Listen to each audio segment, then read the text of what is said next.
ingin menyatakan Pak Jokowi tidak pernah mencalonkan saya sebagai wapres karena yang mencalonkan saya adalah Megawati.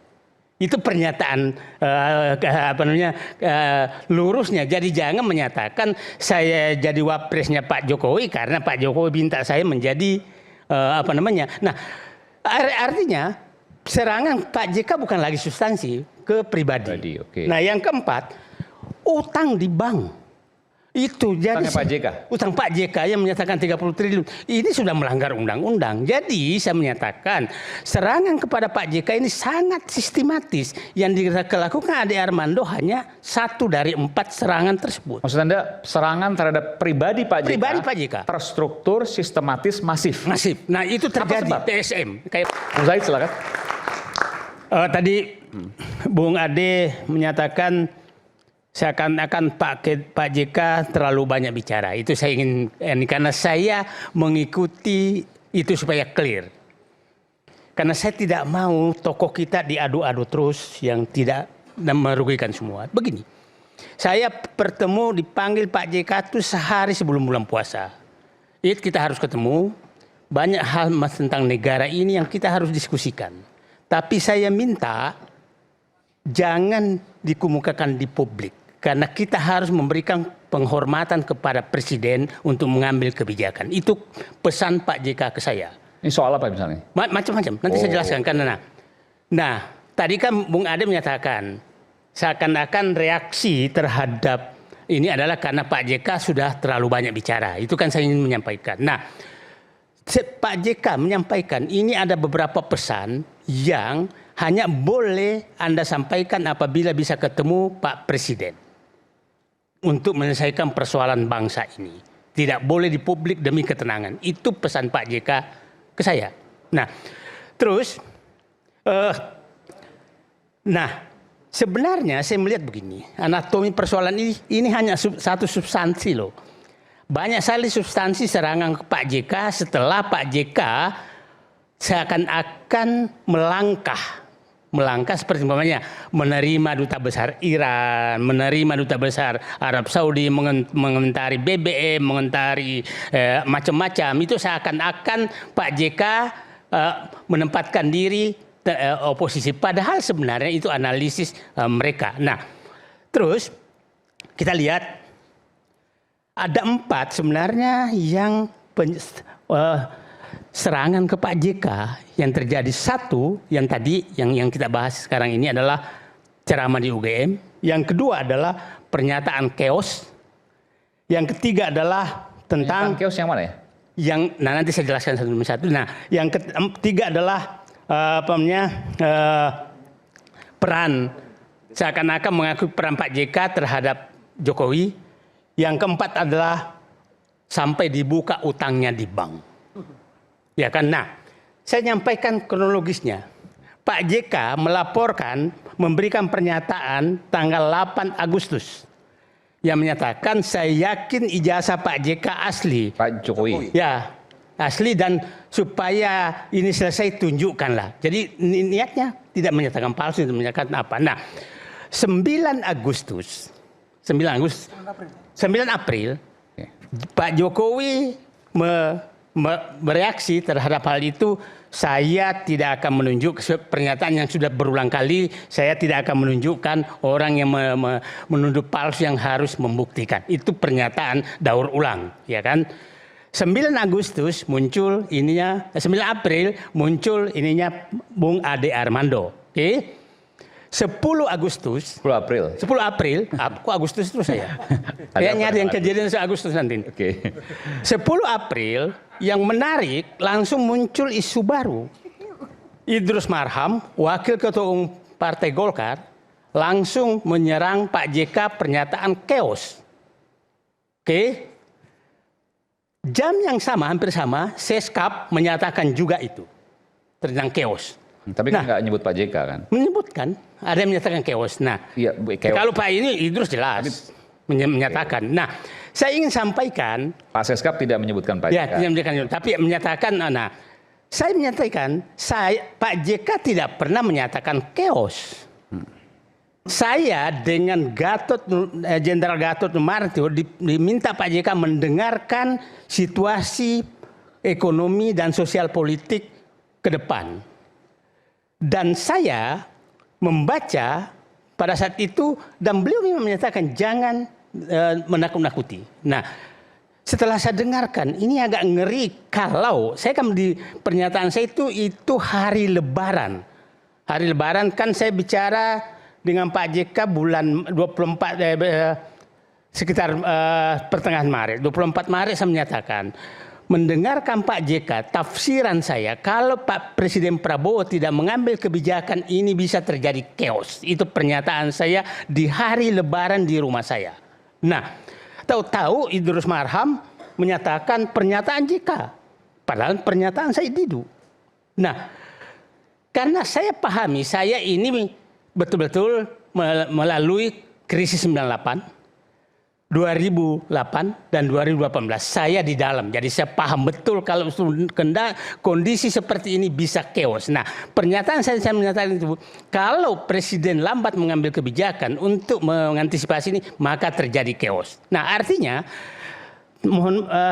serangan ke Pak JK itu bukan substansi lagi, ke pribadi, karena bukan dia menyatakan pun dia yang diserang. Oke, yang ketiga pernyataan bahwa saya berperan bahwa dipotong presiden saya, Pak JK menyatakan intinya saya nggak tahu kalimat asli tapi intinya saya akan menyatakan saya berperan sehingga Jokowi menjadi presiden 2014. Ya. Ini kita tahu bahwa ini adalah reaksi terhadap ada yang menyatakan kok tidak berterima kasih kepada Jokowi sudah dijadikan wapres, kan itu reaksi Pak JK. Nah, reaksi Pak JK saat itu sebenarnya ingin menyatakan Pak Jokowi tidak pernah mencalonkan saya sebagai wapres, karena yang mencalonkan saya adalah Megawati. Itu pernyataan lurusnya. Jadi jangan menyatakan saya jadi wapresnya Pak Jokowi karena Pak Jokowi minta saya menjadi Nah, artinya serangan Pak JK bukan lagi substansi, ke pribadi. Okay. Nah, yang keempat, utang di bank. Itu jadi utang Pak JK yang menyatakan 30 triliun. Ini sudah melanggar undang-undang. Jadi saya menyatakan serangan kepada Pak JK ini sangat sistematis. Yang dilakukan Ade Armando hanya 1 dari 4 serangan tersebut. Maksud Anda serangan terhadap pribadi Pak JK, terstruktur, sistematis, masif. Masif. Nah, itu terjadi PSM, kayak pemilu aja. Nah, jadi saya menyatakan saya pada saat itu dapat juga ini, ngapain sih Pak JK melakukan ini? Saya bilang, saya tanya Pak JK, Pak kenapa Pak? Dia bilang begini, saya yang mengurus negara adalah pemerintah, tapi jangan larang kita warga negara memikirkan negara. Itu kata-kata Pak JK ke saya. Jadi kita memikirkan negara sebagai warga negara jangan dilarang dong. Tapi yang mengurus negara adalah pemerintah. Saya tidak mau mengurus negara karena memang sudah selesai. Tapi memikirkan negara tidak salah. Nah, pengertiannya orang ini karena dianggap politis sekali. Nah, sekarang begini. Kita lihat dari situ. Kan begini. Adalah sangat tidak salah. Karena pernyataan Pak JK terhadap Syahid itu menurut saya diksi. Bukan substansi. Saya pernah mengalami dengan Bung Aiman di sini tentang pernyataan saya di kursi ini tentang I.O. Itu diksi. Nah, jangan bangsa ini substansi karena diksi. Kan tidak begini. Pak JK tidak paham namanya Kristen. Sehingga dia tidak tahu. Ya dia tahunya Islam. Makanya kata Syahid itu yang dipakai. Padahal mungkin masuknya lain gitu loh. Nah itu kira-kira diksi ya. Ini menurut saya diksi yang pemahaman diksi yang kita yang intelektual kalau diksi kita berdebat di diksi itu adalah kita menurunkan tingkat intelektual kita karena itu diksi. Jadi itu kira-kira jadi kita biasakan jangan karena diksi kita berantem karena substansi yang harus yang ini dari kronologis pernyataan Pak JK itu saya ingat betul waktu di konferensi pers Malino itu kata itu sudah keluar. kata-kata yang disampaikan oleh Pak JK sekarang ini yang dipotong ini keluar pada saat itu. Oh, itu keluar sempat? Iya, keluar. Tahun ini dua-duanya menyatakan sahih. 2000 berapa itu saya lupa. Di konferensi pers di Malino itu. Malino 1, Malino 2. Malino 1, Malino 2 sama. Oke. Nah, diksi itu udah keluar 25 tahun lalu. Terus kurang lebih seperti apa? Mirip apa yang sama? Mirip. Ini dua pihak ini menyatakan mau mati syahid semua ini kan. Itu diksi itu. Diksi itu keluar. Nah, memang sangat orang curiga karena setelah Pak JK menyatakan Pak Jokowi tunjukkanlah ijazah asli biar selesai. Sangat orang curiga karena serangan terjadi setelah itu. Serangan terjadi setelah Pak JK meminta semua serangan terjadi setelah tanggal 8. Jadi tak adalah nanti sangat. Saya jawab ya, Dinda. Sebentar. Nah, jadi saya hanya menyatakan bahwa sangat sudah dibantah bahwa serangan ke Pak JK ini serangan pribadi, bukan substansi, karena banyak sekali substansi. Yang kedua, bahwa serangan Pak JK ini terjadi setelah menyatakan tunjukkan ijazah asli. Tidak bisa dibantah, itu semua serangan tanggal 9. Tanggal 8 Pak JK melakukan itu. Jadi, nah saya berharap ini cara seperti ini, inilah pertama dan terakhir. Karena begini, saya bilang begini. Adalah bangsa yang sangat sakit apabila bangsa itu sudah membakar pemadam kebakaran. Itu bangsa sangat sakit. Dan saya menganggap Pak JK adalah pemadam kebakaran yang terjadi di Poso, Solo, dan Aceh. Kalau ada orang yang sudah ingin membakar pemadam kebakaran, maka bangsa ini memang di puncak peradaban yang sangat rendah. Kita harus hindari itu karena belum tentu lagi 100 tahun kemudian akan lahir Pak JK yang bisa menamaikan menjadi pemadam kebakaran. Itu yang saya ingatkan pihak-pihak yang melaporkan itu Anda sudah seakan-akan ingin membakar pemadam kebakaran. Itu yang saya ingat, hentikan itu. Itu kita Pak JK bayangkan ya supaya publik paham. Waktu Helsinki itu uangnya sendiri dia pakai. Waktu Pak Aceh Poso uangnya sendiri pakai, resikonya ditanggung semua. Helsinki waktu mendamaikan GAM dengan RI, uang pribadi Pak JK. Pribadi Pak JK. Ya. Ini belum pernah diungkapkan ini. Enggak, karena memang negara nggak boleh, maka dikeluarkan.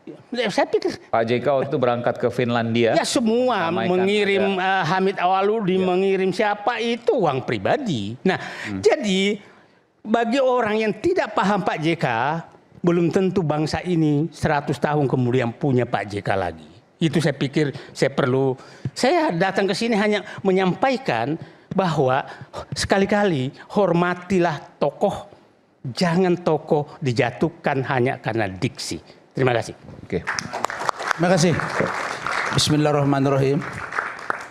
Selamat malam. Malam. Allahu Akbar. Waduh. Haleluya. Salam. Ya. Adinda Aiman, saya ini Muslim. Saya pengurus pergerakan Mahasiswa Islam Indonesia. Saya bukan HMI. PMI. Jadi kalau kita bawa HMI dengan PMI, ya itu sudah beda. Walaupun kita sama-sama satu organisasi pematangan diri.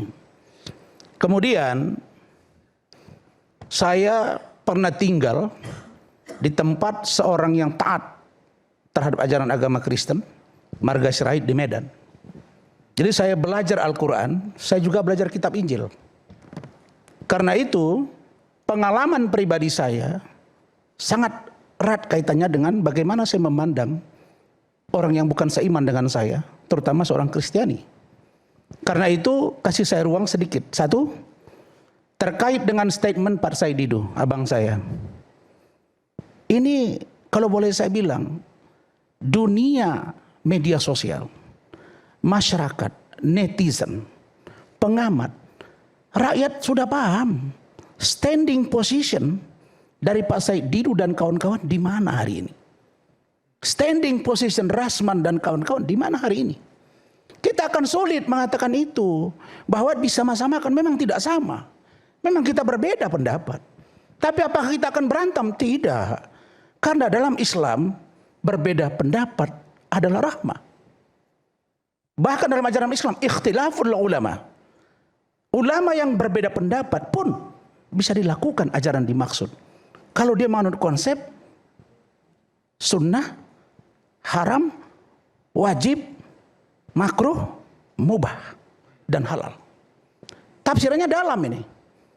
Karena itu saya rinci. Pertama, Pak Said Didu. Kalau Pak Said Didu mengatakan bahwa serangan terhadap Pak Jokowi terstruktur, sistematis. Pak JK. Maaf, terhadap Pak JK. Iya. Terlalu cinta TSM. sama Jokowi. Oh iya, kita cinta memang. Sama dengan cinta abang juga hari ini kepada PDI Perjuangan. Kan mencintai bukan berarti memusuhi. Baik, apa yang disampaikan oleh Pak Said Didu bahwa tergambar di mata publik dan atau saya yang ada di sini seolah-olah Pak Yusuf Kalla itu dilakukan serangan pribadi secara TSM. Terstruktur, sistematis dan masif. Pak Said Didu dan teman semua, Jumat yang lalu saya ketemu Pak Jokowi.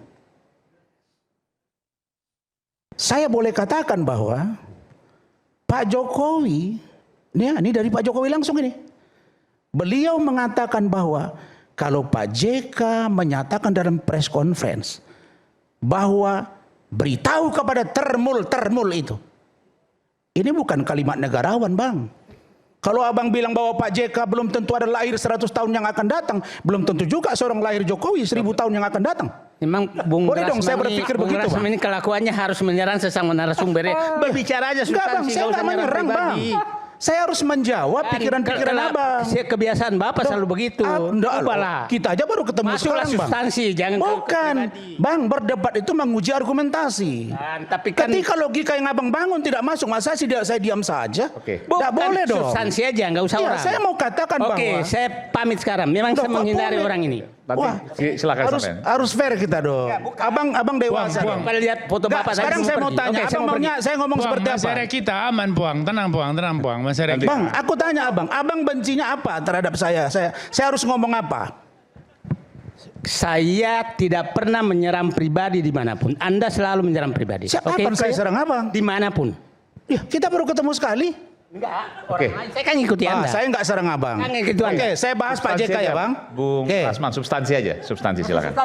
Iya, oke. Oke, saya gimana ya cara? Saya mungkin nanti Karena gini, yang ngomong tadi kan Mas Aiman, gini, Mas Aiman, Silakan, ini silakan. karena penyebutan termul itu nanti biar saya yang tanggapi. Iya, maksud saya. Boleh nggak saya jelaskan dikit? Boleh. Boleh, silakan. Oke. Saya dengan Termul itu soal sebentar, apa? Adinda Aiman, saya hampir 1 jam lebih dialog dengan Adinda Abdul Haji. Kami adem-adem aja. Kenapa Bang saya Didu jadi sensi sama saya?